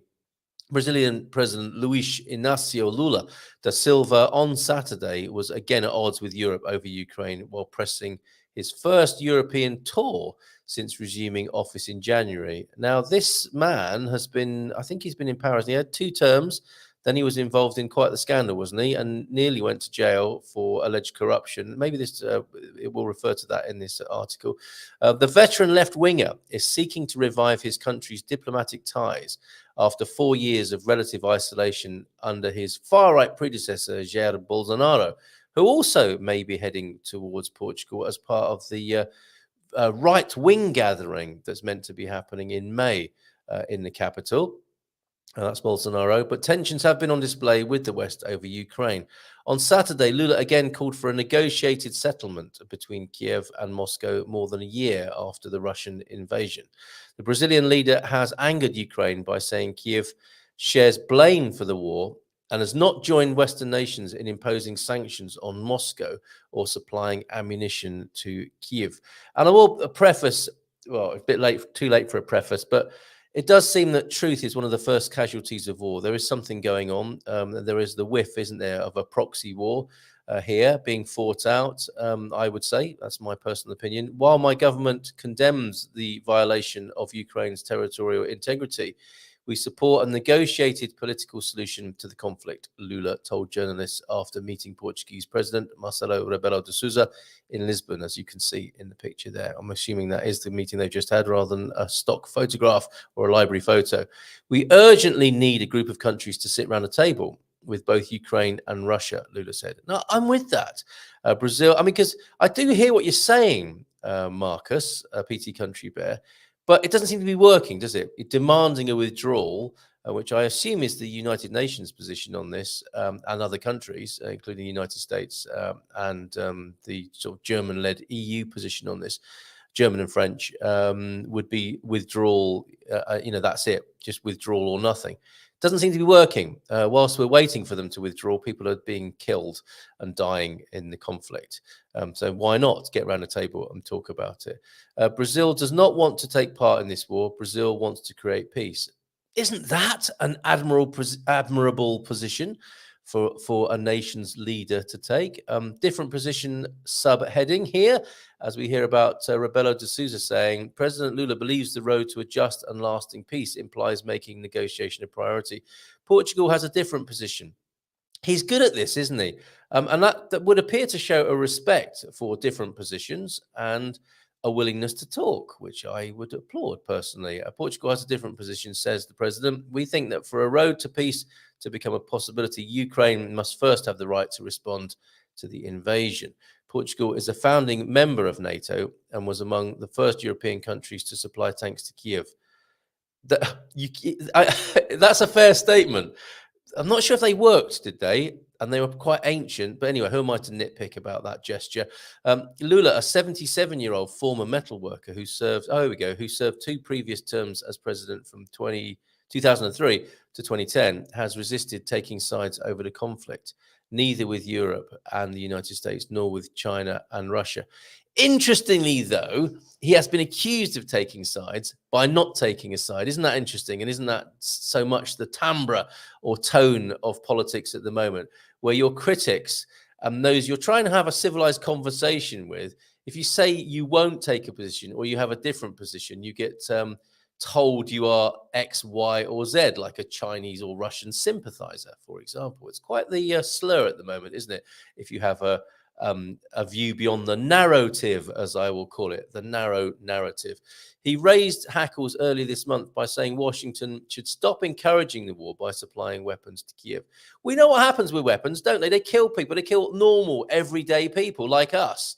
Whilst these, what I continue to refer to as sexually frustrated, power-hungry leaders use us as the pawns in this battle, accepting weapons and then blowing each other to smithereens with them. That can't be right, can it, in a modern civilized world? He also said that the United States and the European Union need to start talking about peace. If you don't talk about peace, you contribute to war, Lula insisted on Saturday. I'll take a brief pause there to see if anyone is chipping in with this at the moment. In July 2017, Lula was convicted on charges of money laundering and corruption in a controversial trial that was later nullified. Okay, so convicted and then charges nullified in April 2021 and then moving on to become president again. And Russia wanted to preserve Ukraine's territorial integrity and refused requests from the Donetsk and Lugansk republics to join Russia. Germany, France, and Ukraine trashed the Minsk agreements, despite them being incorporated into international law by the UN. Thank you, Ancient Mariner, for that. Why? An aside here, why have Brazilian politicians all been in prison? I think that's probably an exaggeration, and I'm not sure they've all been in prison, but I get the gist of your question. The problem with Lula is that he hasn't been able to keep peace inside Brazil, and he wants to be the champion of peace for the rest of the world. Fair point. It is like someone not knowing how to swim and wanting to compete in the Olympics. Well, there you go. Minsk too, says Ancient Mariner, and I'll refer you to his later comments on that. I was already thinking, what's this? Hi, Victoria from Joao. I was already thinking you were considering me to be invisible. I think that will be put right if she hasn't left already. Lula and Marcelo, she says, Joao, have two clowns under the same roof. Well, at least they only spoil one house. That sounds like one of those fantastic Portuguese sayings, does it not? Lula and Marcelo, two clowns under the same roof. You see, we can't leave it to these people, can we? They've got different agendas to us. Our everyday agenda as everyday human beings is that our children live in peace and would not be sent to war on behalf of these clowns anywhere in the world, right? As they sort out their sex-starved, power-hungry, narcissistic urges. This is far from straightforward. Well, of course, it's far from straightforward, Ancient Mariner. And in my humble opinion, you don't need to be humble here. This is the Iberian FM phone-in. And in my humble opinion, has very little to do with the well-being of Ukrainian people themselves. That I would applaud. I do see that, and so often the way in war, isn't it? And that's why I suggested it might be being used as a proxy war, as so many seem to be these days, and a way of, the way of, well, not the nation states necessarily, but powerful leaders with agendas having their way with the lives and assets of other people, spoiling the lives, the decent and good lives of other people with their agendas, destroying countries so that they might rebuild them again for their own aggrandizement and profit. Tabitha's here, everybody. We don't need your war. Feeds the rich and buries the poor. Exactly. Trust me up for battle when all I want is peace. Those of us who pay the price come home with the least. Wasn't that the Isley brothers? Lula attempted, thank you, we'll come back to the article. Lula attempted to run in 2018 in the presidential election for Brazil, but was disqualified under Brazil's Ficha Limpa law. Is that clean what? Ficha? Oh, we've got a call coming in to talk about this. Before the annulment, he was sentenced to 9.5 years in prison. We did have a call, and then that caller called off. Maybe they just meant to text me instead. 913-590-303, the number anyway, should you wish to. He was arrested in April 2018 and spent 580 days in jail until being released in November 2019. Thank you for that research. Still better than Bolsonaro. Maybe not, depending on who you speak to. But is that really a very good plaudit? When you have politicians claiming to be better, or when one claims that one politician is better than another, still quite the cesspit we're looking into with those sort of comparisons. Not a mention of Ukraine since Sudan started. Even vultures get bored. Oh, Tabitha, but you're quite right. Is our gaze being averted elsewhere now? What's happening in Sudan? I noticed that British nationals have been, or the high-ups at least, have been evacuated. Other British nationals are complaining that they're not being protected or evacuated from Sudan. Lula needs to fix up their own house first. Brazil is one of the most dangerous places, probably more dangerous than Ukraine. Well, that's a very interesting point you make there. But it shouldn't, I mean, really, it needn't deprive him of the right to make such a comment. I think, you know, we can't not make a comment because our life isn't in complete working order, can we? Or are you talking especially about the apparent hypocrisy of politicians? Anyway, let's get back to that article. Thank you, everybody, for your comments this morning. Really good. Envoy to meet Zelensky. After this, we're going back to the Yahoo News now, and a piece written by Thomas Cabral, sounds Portuguese, and written for the AFP and shared here, published here on Yahoo News. Let's go back to that article. And after a flurry of criticism from Europe, Kiev and I say Kiev now, like everyone else does. I used to say Kiev, and I used to have a great chick in Kiev joke. I still do, but now is not the time. Which accused him of parroting Russian and Chinese propaganda. Lula said on Tuesday that Brazil condemned the Russian invasion. He has condemned the invasion, to be fair. On Friday, he announced that he was sending top foreign policy advisor Cesar Amorim to meet Ukrainian President Volodymyr Zelensky in Kiev after representatives of the Ukrainian community in Portugal met the Brazilian delegation in Lisbon. Brazil is determined to contribute to fostering dialogue and peace and an end to this conflict, the Brazilian government confirmed. So that's not a bad effort, is it? Wanting dialogue and peace and sending a top foreign policy advisor to talk to the president of Ukraine. Rebelo de Sousa's comments on Saturday were the second in days that took aim at Lula, who was recently named on Time magazine's list of the world's most influential people. Brazil's position at the United Nations has always been the same on the side of Portugal and the United States and NATO, the Portuguese head of state said earlier this week. And it's an interesting position, isn't it? When Lula comes and makes those comments, it is awkward for Portugal because Portugal at this level would appear to have its bread buttered by siding with the EU, the US, and NATO, and not siding with Lula by saying, yes, let's all talk about this and negotiate peace. I think that might be a political and diplomatic shot in the foot for Portugal. And sorry to use that turn of phrase there. Despite their failure to see eye to eye on Ukraine, Lula and Portugal's Socialist Prime Minister Antonio Costa held a first summit between the countries in 7 years. Lula reveled in a special visit marking the relaunch of our bilateral dialogue. Bilateral dialogue. Like, is that just talking to each other after? You know you're in trouble, don't you, when it goes into that kind of thing? Like, what is it? Elon Musk's rapid dissembly or something? That was just a rocket exploding, wasn't it? After signing a dozen accords in fields, including energy cooperation. Okay, so Lula, as well as having to face this heat, is here in Portugal to open up the bilateral dialogue again, and is signing dozens of accords, including energy cooperation, education, and tourism. Which way? Both ways? Is that mutual tourism to and from Portugal and Brazil? On Tuesday, he is due to address Portugal's parliament. Okay, when was this published? So it's tomorrow. He's in Nazaré today, day off today, bit of a jolly up to the Silver Coast, I think. The Brazilian leader's trip to former colonial power Portugal will be followed by a 2-day visit to Spain, That's where I need a jingle, to meet King Felipe VI and Prime Minister Sanchez. Thank you very much, Yahoo News, publishing AFP article by Thomas Cabral there. Brazil's Lula visits Lisbon at odds with Europe on Ukraine. Okay, come back to your comments then. It takes great courage to be a leader with all the constant criticism, no matter who the... Sorry, you're making me cough there, Suze. No matter who the idiot is. Chinese propaganda, anything I have been told I disagree with. Yeah, absolutely. We're on the same wavelength there. Do I need a jingle of coughing while I cough? Maybe a celebrity cough to replace mine. What's this? Who and how will anybody convince Putin to stop invading Ukraine? Well, yes, current methods don't appear to be working. I think we know Putin doesn't care. He does as he pleases. And I think there's a lot of truth in that.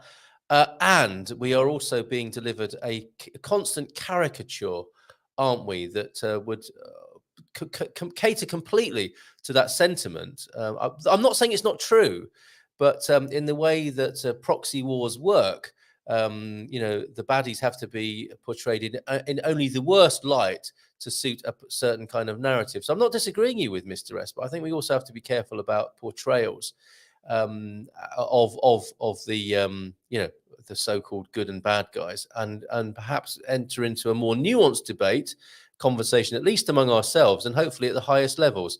We shall see. I was trying to make a point and a joke. I think you succeeded there. You get one of those. Squire of the Shire is still here for the Iberian FM phone-in. The West has done nothing to help the situation and more than likely has planned and perpetrated this obvious proxy war. Head and nail, Carl. Thank you very much, Tabitha. When you are a dictator, not a doctor, let's see if it works if you're a doctor as well. When you're a doctor with 200 billion and run a country, there's only one solution. Okay, when you're a dictator then with 200 bill and run a country, there's only one solution. Revolution, not for the dictator, for the people. Which leads us into another mention of tomorrow evening's. I mean, and this is so timely, is it not? Tomorrow at 8 o'clock, Memories of 1974 and Hope for the Future. Hopes for the Future. That meant to be a plural there. We're allowed more than one hope for the future, aren't we? If you have to narrow it down to one hope for the future, what is it? To live in peace, as we're talking about this morning. We're talking to Elena tomorrow night, along with Philomena, who may help with a little bit of translation, and certainly I'm sure will help on all sorts of levels tomorrow evening at 8 o'clock. We will have a 25 de Abril special, Revolution special tomorrow. We found out that that's Diogo in the picture there, putting a carnation, which became the emblem of the revolution in 1974. thus making it the Carnation Revolution. And we will be talking to somebody who was there, not necessarily on the streets of Lisbon, but certainly who was growing up around that time, a teenager. And let's find out also tomorrow evening what it was like to live in the subsequent years from Elena, who joins us as our special guest. So please join us for that. That'll be great, I think, that conversation. More comments coming in, and amazing timing, right? That it is the 49th anniversary of the Carnation Revolution. I wonder if President Lula will be taking place in a ceremony around that. And would I be right, João F., in assuming that Portuguese political opinion, or let me see if I can alliterate that even further. Am I right in thinking that the political the populace of Portugal and its political persuasion, no, not necessarily, but its cynicism around politics at the moment is, as we celebrate the 49th anniversary of the Carnation Revolution, perhaps an all-time high of cynicism, and it's not the best time to have a constructive, positive, and upbeat debate about the future of Portugal. Many people are just enjoying a public holiday. 50 years will be very telling, and it's going to be a spicy year ahead, isn't it, as we look at the performance of Portuguese politicians as we go into the 50th. It will be the 50th year we're going into, even though it's the 49th celebration, right? And then the celebration of the 50th on the 25th of April, 2024. How will that be, do you think? What an incredible backdrop to look at the politicians' performance when we do that on the 50th anniversary. My goodness, things moving incredibly fast in the world at the moment. Who knows what will be happening between now and then, the 25th of April, 2024. Thank you very much for your comments. More here. Dictatorships are fundamentally wrong. Vote for Liz Truss or Rishi Sunak instead. Making a point and a joke at the same time. That's what we like here on the Iberian FM phone-in. Yeah. How did they get into power exactly? And I think, people would understandably make a comparison perhaps between the lifestyles of British and Russian people. However, talk to people in a British food bank queue and compare and contrast them to a high up in somebody who's done quite well in recent times in Russia. And again, it becomes a more nuanced debate, does it not? We have to dispatch and do away with the stereotypes we have of Russia and Russian people. They are not all one thing any more than British or African people are, right? More nuance, more debate, more openness, and less of the being told you're just peddling, for example, Chinese or Russian propaganda, or you're far right. Nevertheless, one must be careful about who comes after the revolution. That's always the thing, isn't it, with these pesky revolutions? Yes, again, nuance, consideration, conversation might be a better alternative than just a swift changeover where, funnily enough, this is an observation I now have after 5 years in Portugal. Looks to me, and this may be coming up tomorrow evening on our conversation, that when you have a revolution that is a lot to do with people on the streets and quite the excitement and the passion and the fervor of apparently overthrowing one regime and moving into a new, more hopeful time for people with democracy.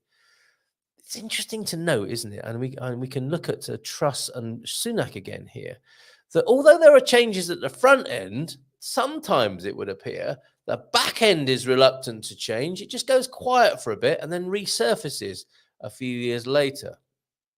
Did that happen in Portugal to some extent, I wonder?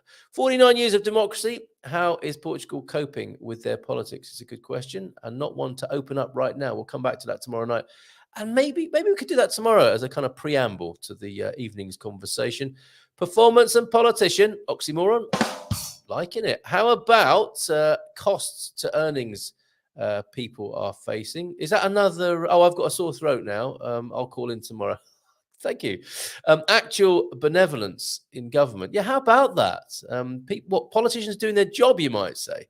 And vote for Ursula von der Leyen on what is not Borrell. They were democratically elected by the US State Department.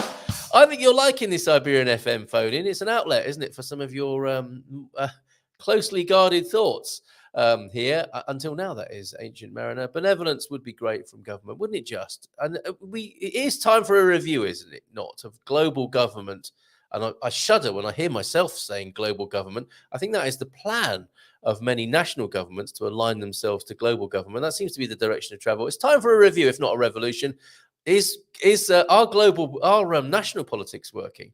Do we not need the direction of travel to become more local rather than more global? Again, another debate or another question for another time, where you could call in and talk with me about it on the Iberian FM phone in on 351 913 590 303. Last couple of comments then. Younger generations, says Joel F, have not known what it is to live under the rule of dictatorship. Okay, yeah, fair enough. And isn't that great in one way that they haven't? They take democracy for granted and they are numb. Interesting, Joao F. They can't, it's not their fault though, is it? We hoped for that for them. And we have, I guess, tried to impart to them through lessons in history that they are lucky to be alive in a democracy. But when you're a fish, all you know is water, right? Corporate, says Squire of the Shires, corporate and hegemonic elites are trying to secure overlordship over natural resources of territories in Ukraine.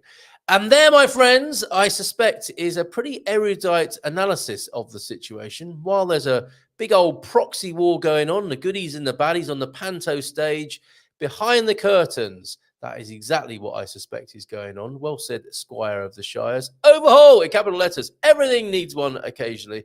It's been a long time overdue, isn't it? With a lot of national politics, certainly in the world I've grown up in. I have never known a government that I've voted for. In all of my 50 plus years, I have never had the pleasure, despite being told what a sinner I am for not voting on occasion. And then when I do, I've never had the government I've wanted. Anyone else in that position? Which might lead to an overhaul, mightn't it? You know, representation in politics. Has that ever happened to you? Not to me, it hasn't.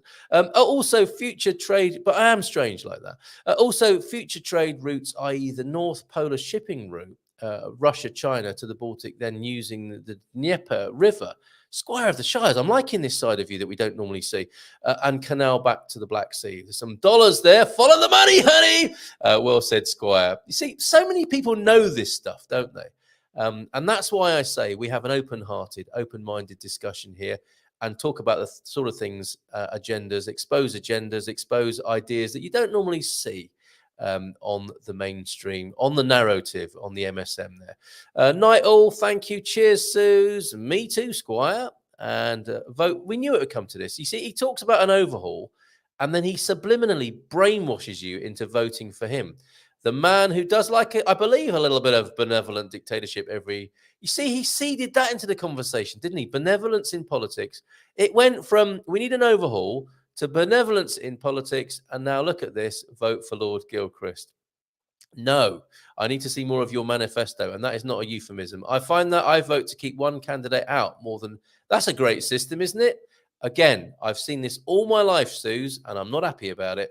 Thomas and Jefferson said, when the people fear government, dictatorship, but when government fears the people, democracy. So true, isn't it? Most people would be indifferent to the type of government they live under if only they could have confidence that their rulers were honest with them. Yeah, that'd be a great idea, wouldn't it? How about some gumper dust in that dreamy moment of how life could be? And this is a sort of promise from a politician I'm so uneasy with. This, and have you ever seen a grown man naked? I've got all the manifesto you can handle. On that note, let's leave it, shall we? And please try, maybe apply a cleaning agent to the eye of your mind to get any images that Lord Gilchrist may have put to you in his bid to become global leader, the benevolent dictator, Lord Gilchrist. Surely we can do better. See you tomorrow. Thanks for all your comments. Fantastic. We'll talk again tomorrow at 10 o'clock on the Iberian FM phone-in. Ciao for now.